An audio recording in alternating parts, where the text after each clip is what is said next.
Welcome,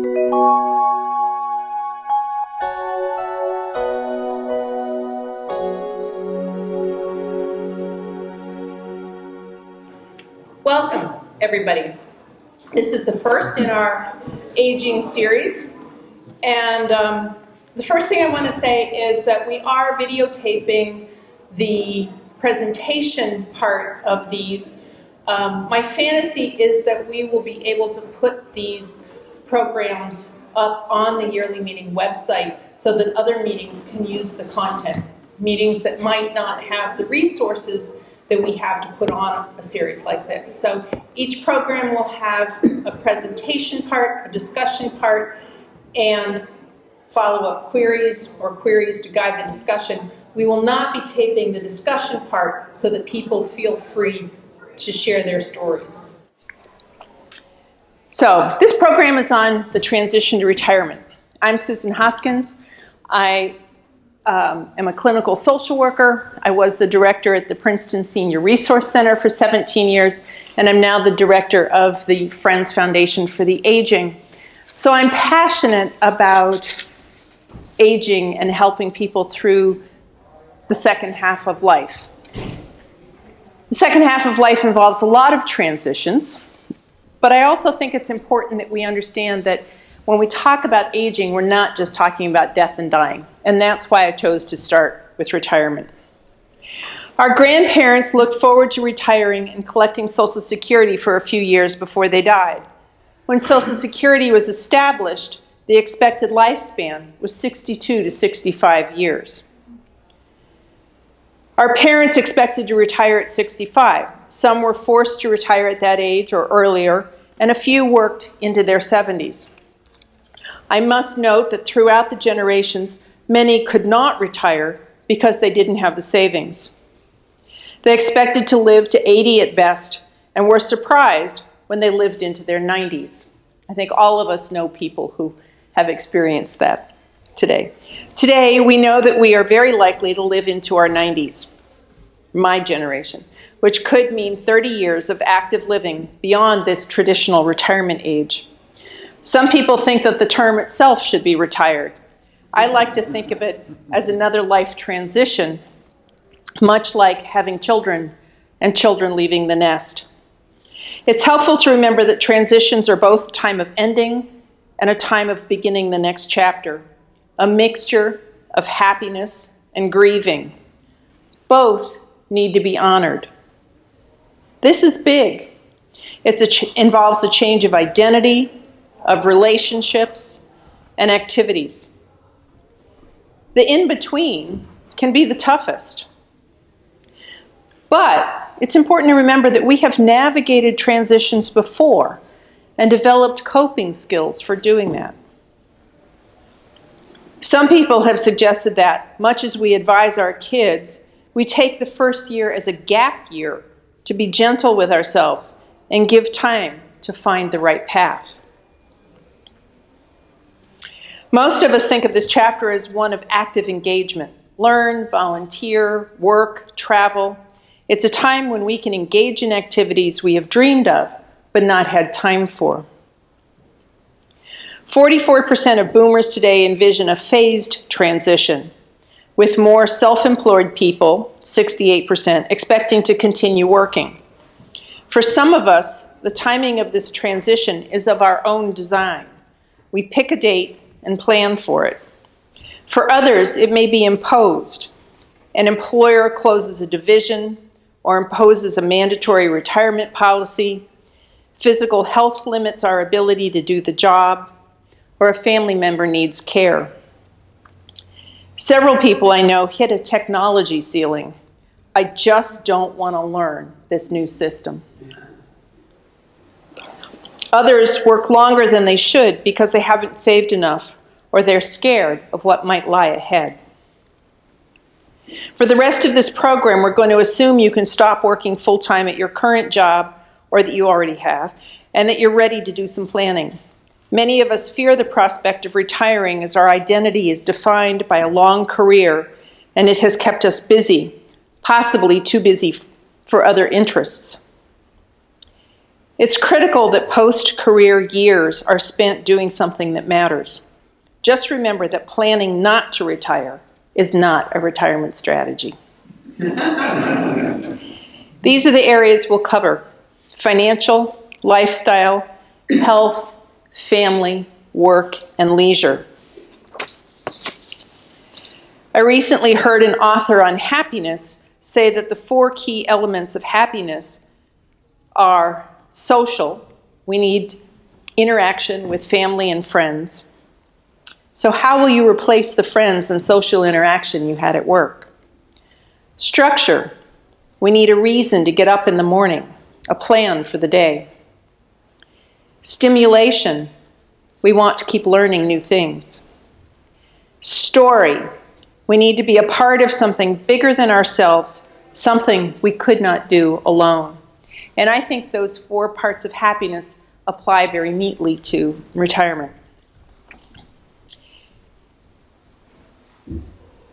First, think about work. What did you like about work? What role did it play in your life? What functions need to be replaced? And there is a handout. If you can make sure, let's just pass these around. Blank, there's more blank paper if you need it, and there's a box of pencils there if you need it.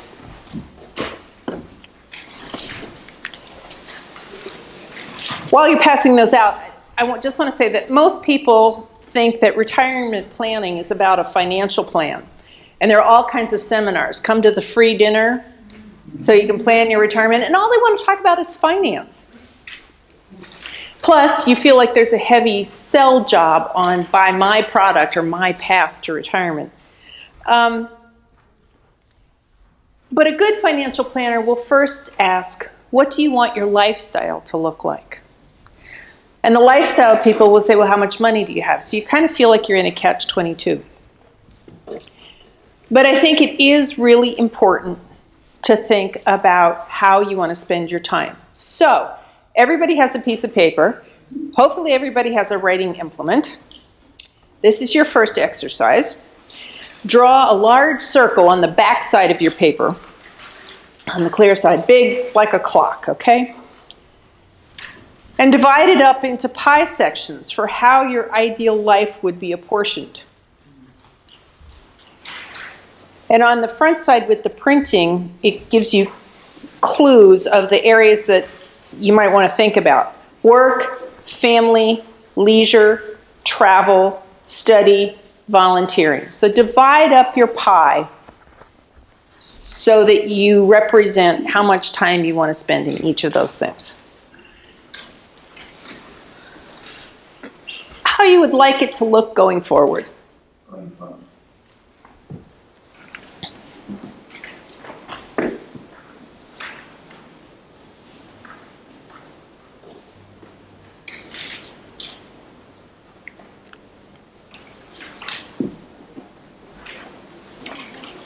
Reflections, comments?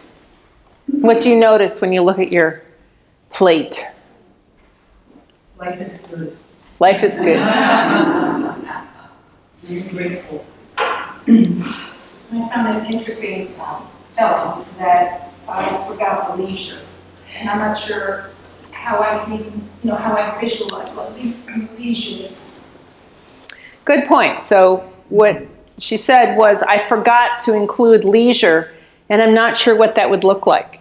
And I think for many in my generation, we've worked so hard. My last job took me about 60 hours a week. There wasn't a lot of time for leisure. And so we really haven't kept maintaining that part of our lives in the same way that we've maintained some of the other parts. Yeah. I noticed that for me, these categories kind of divided into 3 categories instead of 6. Like family and travel is 1, study leisure is the second one, and work volunteering is the third. Great. Okay. So that some of those categories combine. I'm repeating what you say so that we'll make sure it gets picked up. But any other comments? Experience, I just basically looked at leisure, travel, study, and volunteering are all ways that I achieve some leisure. I think you said to make sure there's always time for leisure. I'm just saying, leisure covers travel, study, Oh, and okay. volunteering. Leisure covers those. Okay. The other thing is the distinction of family.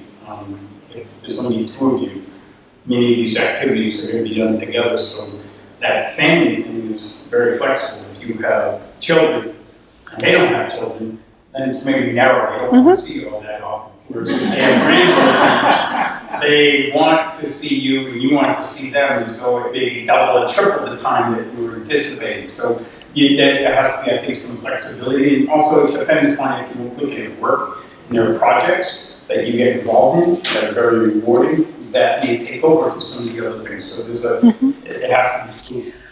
I think that's a really good point. So what Mike is saying is that it really needs to be fluid because things change in your life. And that's one of the things that I wanted, that we will certainly talk more about, but that what you imagine before you go through this transition is often different from what you end up in. I know that there are people in this room that are spending a chunk of their time caring for aging parents.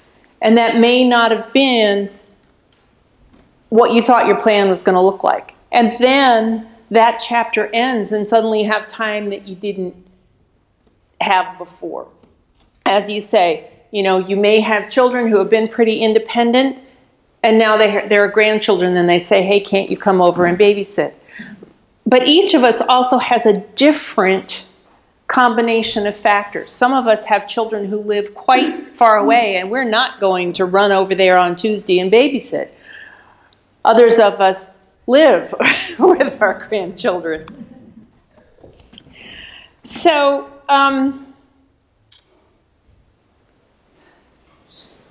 some people, when they think about retirement, just say, oh, I don't need to be here. I mean, I ran into this just today. Oh, I'm not ready for that yet. I don't need to think about that yet.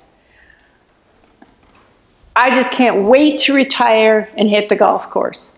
Well, you know what? Around here, January comes and the golf course isn't much fun. So we need to, or you say, I'm going to take care of my grandchildren, but then the grandkids go off to school or preschool. And so, as we said before, your chart, your pie will change, but it also may not be what you thought it would be. So let's break down some of the components. Let's talk about work. When you think about work, do you want to continue to do what you do now? How much of your life do you want to devote to work? What role did work play in your life? What functions of work might need to be replaced? Can anybody think of what are some of the functions that work fills for you? For a long time, work defined my worth. And I retired pretty much before I was ready to and wanted to, and there I was. Mm-hmm. Now, who am I? What am I? Right. So work gives us value, gives our lives meaning. I am a. Usually what you say first is your occupation. It gives you a schedule. A schedule. Mm-hmm. Yeah. An order to your day. An order to the day. And tasks to complete. Mm-hmm. So just like changing jobs, you suddenly find a new structure to that. It gives you a community of colleagues. People. Absolutely. Was there another hand up? And I think if you have a job that you love, there's gratification that your thumbprint is on that, and you made a contribution that gets identified or rewarded. Right. And it's not necessarily valuable unless you find an avenue to make that. So you have that sense of purpose. I am doing something meaningful. I am creating a product, or I am helping people professionally. in a way that gives me a good feeling about myself? Money. Money. That's That- my wife, everybody. That comfort, but that's important too. There's that comfort of knowing, and I think that's one of the things that many people, when you make that transition from earning to spending, is one of the scariest parts. Like, have I saved enough? And as long as you're earning, you kind of go, okay, I know this formula, this is working. There's enough coming in to pay for the money what needs to go out. Claire. We radiated. I'm not working, I'm retired now, but when I was working, I hated my job. I was ill-suited for it. I loathed going there, and I did it for the money, before I was a Quaker. So for many people, the job is the money. It's not the self-esteem. So that leads me, if it's okay, to move on to the next phase. What about the things you did outside your job? The way you spent the rest of your time. Was there, for some people for whom the job doesn't give them much of a sense of satisfaction, it's the things you do outside of that, the committee you're on, the volunteering you do, the family care that you're involved in.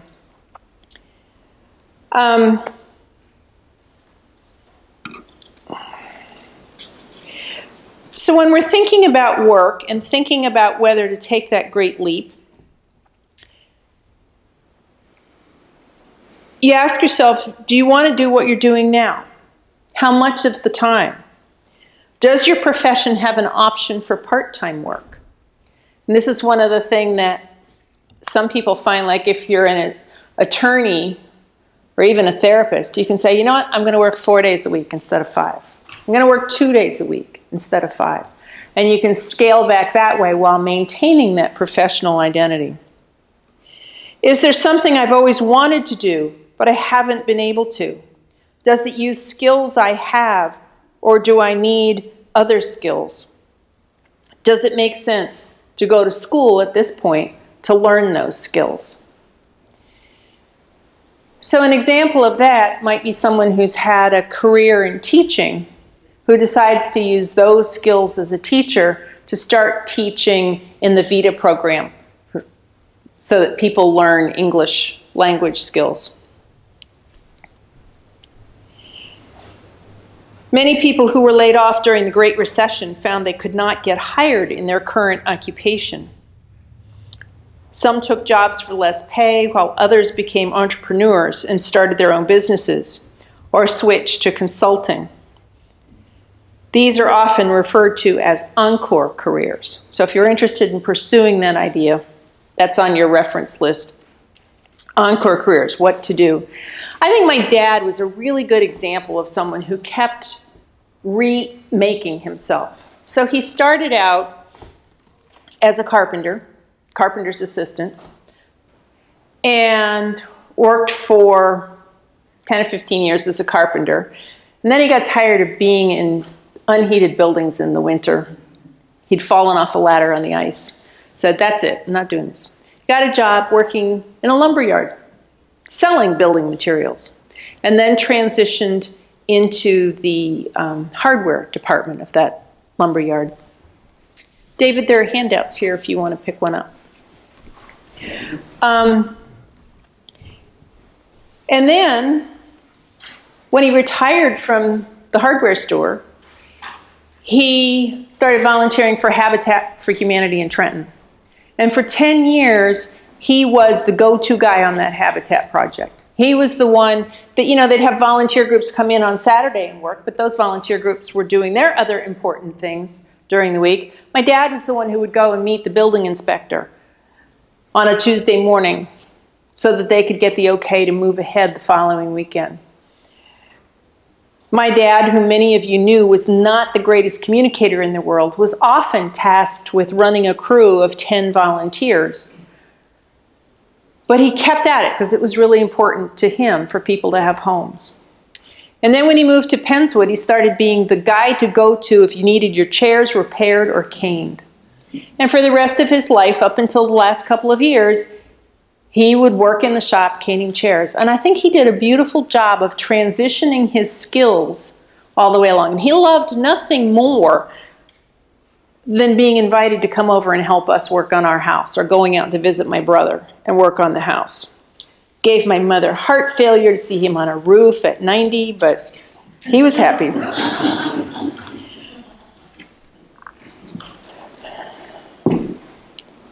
So, second topic, let's talk about family. Do you have family nearby? Are you emotionally close?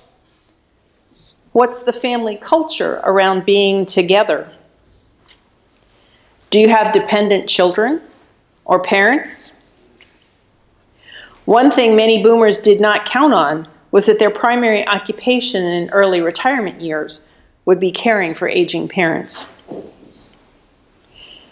We'll do a session on that later. Have you talked with your children about their expectations of your role as a grandparent? Next is leisure time. Some of us who have worked lots of hours haven't done a great job, I was saying this before, have not done a great job of developing leisure time activities. Some people spend more time on activities that they've always enjoyed, and others discover new passions. Any examples of that? Things you discovered as you worked less and had more time? I started watercolor at 72. Started watercolor at 72. Awesome. Great example.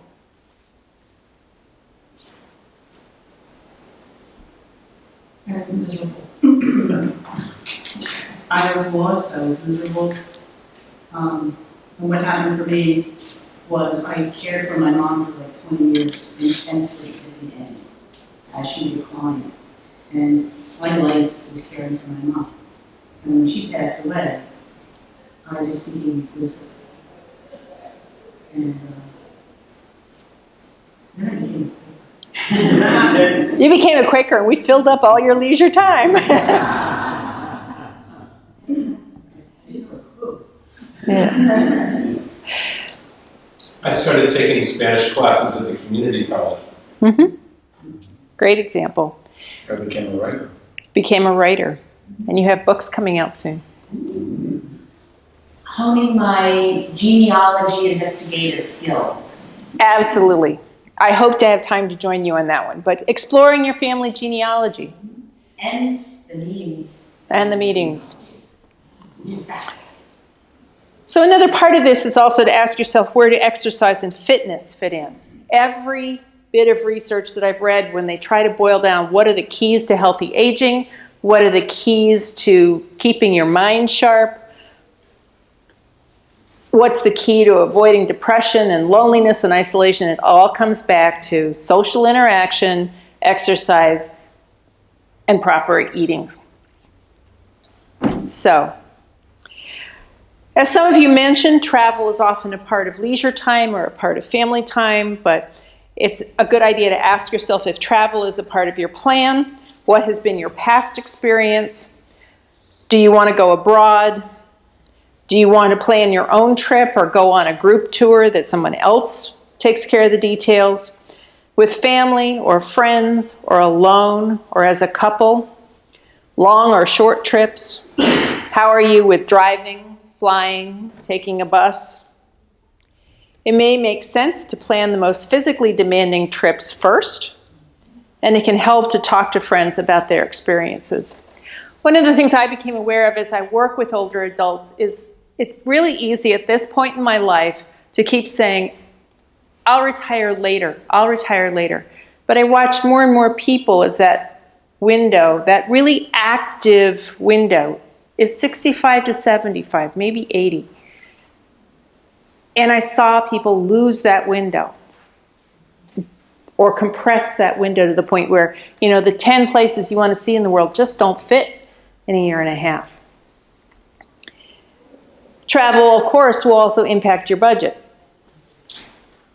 Learning new things, as Scott said, is also essential. Social interaction also comes from being in a class with others.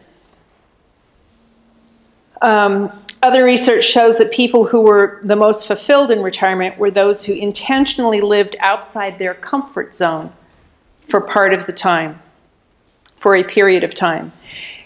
And by living outside your comfort zone, that may be actually physically living in another place, but it's challenging yourself to do something you haven't done. Working with memory care, it's one of the key parts. It's not just doing Sudoku every morning because you've done that for the last 20 years. Those brain cells are already there. What you need to do is switch to crossword puzzles, or switch to violin, or switch to Spanish, something that really challenges your brain. I think that keeping up with technology will be critical and very challenging for all of us, for health, independence, communication, employment, and even volunteering. I will say that at my job, we had lots of people that wanted to come in and work at the front desk because it's a great social place. We had hundreds of people coming in every day. But some of them couldn't put a call on hold and dial the extension to tell somebody there was a phone call. So I had one volunteer come running back to my office and say, "There's a phone call." I say, "Who is it?" "I don't know."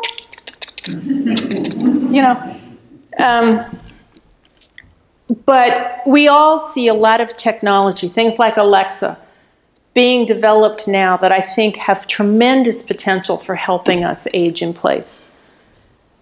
And we're going to have to master that. There was one grant that we gave the foundation gave a few years ago for a dementia interaction program, and it was on an iPad. And the primary result that they found was that most of the people that they were trying to engage in this program would put the iPad down and try to engage the staff member in conversation. They didn't want to. Now, we may be fine with iPads, but by then the technology will be someplace else. So I think that's another place where we can really stretch ourselves to keep up with technology, to challenge our brains to learn new things. I spent a couple of hours last night mastering website editing. My brain hurt. But now that's also something that I can share. We have a wonderful crew of communications people in this meeting who keep up our website, who are on Facebook, who are buying books, including books on aging for our library. And all of those things contribute to the health of this meeting. Are there things you've always wanted to learn but you haven't had time? A new language, music, native plants, family genealogy. There are lifelong learning programs, community college classes, and YouTube videos to get you going. Now let's talk about volunteering. Involvement in social justice causes is certainly common among Quakers. Maybe you have been working with an organization for years or wanted to. Again, like work, it's important to make sure there's a good match between you and the organization. The old model of volunteering for a nonprofit involved a group, usually women, gathering to address and apply stamps to invitations or to plan an event. The new model involves using your existing professional skills to help an organization to accomplish a specific goal in a set time frame, like using website design skills to redesign a website. Others use volunteer opportunities to do things they've not done before. I had one volunteer who was a chemical researcher who became an elementary school math guy who worked with students one-on-one who needed extra math help. He told me one day over lunch that it made him feel more important and happier than anything he'd done in his 40-year career. Most of us feel our time is valuable, and so a good volunteer manager will give you important tasks that fill the time you are donating and will make you feel appreciated. Another type of volunteering to consider is sometimes referred to as voluntourism, where you pay for the opportunity to go to another place to volunteer, such as Habitat for Humanity, Heifer International, or teaching English overseas. Some of these include tourism elements, while others, like disaster relief, are not focused on your comfort. A key part of lifestyle planning is where you will live. We'll cover that in more detail in a later session. Do you plan to stay in this community, in your own home, or a retirement community? Do you plan to move to be closer to family? So now that we've talked about some of the things that make up your lifestyle, we'll look at finances. Boomers today have an average of $152,000 in their retirement accounts, far less than will be needed to cover 30 years of post-work life and health care. Do you have a retirement savings plan, a pension or 401k, or your own savings plan? Do you have additional savings? Do you have outstanding debts, like a mortgage or college loans? I worry about that with our kids, for our kids. Have you done a budget? What income and expenses do you expect? Will your budget support the lifestyle you want to have? Do you understand Social Security and what the impact can be of collecting early or late, before your full retirement age or after? A general rule of thumb is that you will need 70 to 80% of your pre-retirement income. But then factor in, do you still have a mortgage? Or do you want to travel overseas, the more costly trips? Those things will impact that ratio. To create your own personal financial plan, you should engage a good financial planner who agrees to put your needs first. Generally, it's recommended that you find a fee-for-service professional rather than someone who works for a company. Healthcare. We can't complete this discussion without addressing healthcare. If you leave your employment before age 65, you need to factor in the cost of healthcare. Consider both the cost of premiums and out-of-pocket expenses for medications and office visits. Considering your Medicare plan options is a whole separate conversation. And in Pennsylvania, in every state, there are counselors who are paid for by the federal government to help you sort out your Medicare plans. In New Jersey, they're called SHIP counselors. In Pennsylvania, they're called apprise counselors. That consultation is free. You can usually find them through your Office on Aging, Senior Center, or library. Or talk to me later. You can expect costs to rise as you age. The state of your health has a huge impact on your lifestyle choices. Another question is whether you have long-term care insurance, and will this impact your housing and budget plans? Now you get to put it all together. It may not all add up neatly, and there are always the unexpected turns, but now you can make adjustments to make it work better for you. Perhaps you need to stay in your home a few years longer so you can move to a life care community later. Perhaps you decide to work longer or rethink the travel that you want to do. Remember also that the plans will change as you go along. I worked full-time for a good 45 years. I never thought I would retire at 65. But I began thinking, because of being steeped in this environment, about what is the next step? What do I want to do next? And I narrowed it down to one job that I thought would be compelling enough to pull me away from the other one. And I like the idea of working part-time. I like being able to have the flexibility that I have. I was really, really fortunate that that thing I had zeroed in on became possible for me. I feel like I still have a professional identity. I use the knowledge I've built up over a career. I have the things we talked about before: respect, social interaction, learning, and flexibility. But first, as many of you know, I spent a good part of last year doing parent care. And I feel really grateful, whether that's to my higher power or whatever. I feel really grateful that that time was available. Because if I had still been doing my old job, I would have just put my head down and kept plowing along. because I felt that responsibility to get the job done. So I'm grateful that I had that time. And now we're doing some traveling. I'm doing my part-time job, and I like it. It's important to remember you can adjust your plan as you go through life. Maybe that golf you wanted to do starts to hurt your shoulder, and you can't find fun people to play with anymore at your level.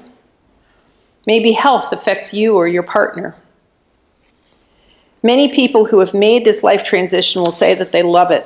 They feel more relaxed and are having fun, doing new things. It's not so scary after all.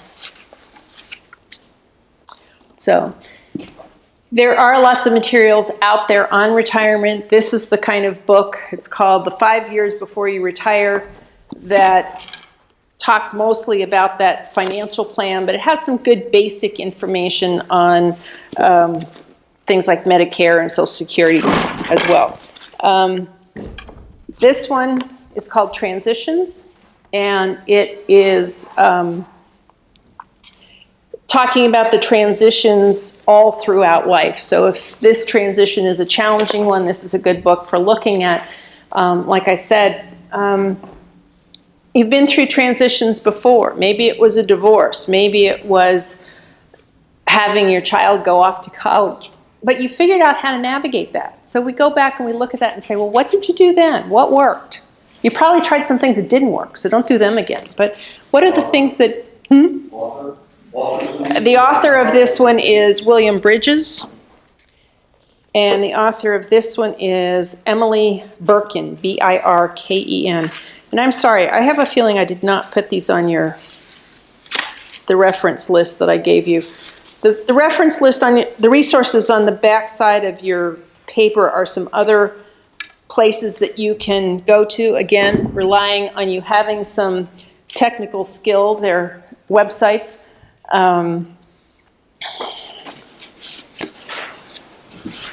But those are some places to find more information on these topics. The queries that I would like to start you with are also on this paper. And so I'd like to move on to the open discussion part. Does my plan reflect my values? What are the critical parts of my life now that need to continue in the next chapter, and how will I implement that? Will it meet my needs for social, stimulation, structure, and story? Does my plan take care of myself and my family financially and emotionally? So we'll turn off the video and open it up for discussion.